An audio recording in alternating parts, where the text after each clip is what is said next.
sa suba.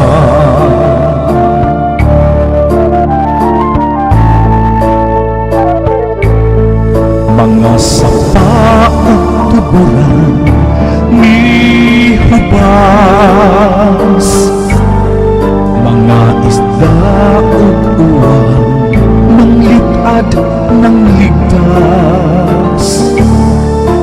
Ang katawhan giuhaw og gigutom, kinaiyahan niluong minit-nit midag-on.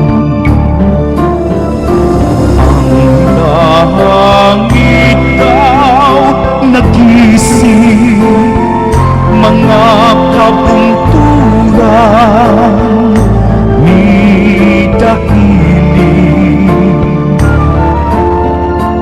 Ang kabalayan ipang-anod, gilukot-lukot sa mapintas na palud.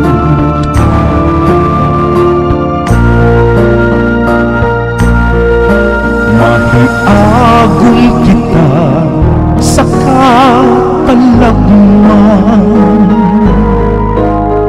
kung ang kinaiyakan pasipatan. Siya mapungot ug masukot, apan magbaso mohila magpakhod. Ang langit daw nagising, mga kabungturan ni dahiling. Ang kabalayan ipang-anod, gilukot-lukot sa mapintas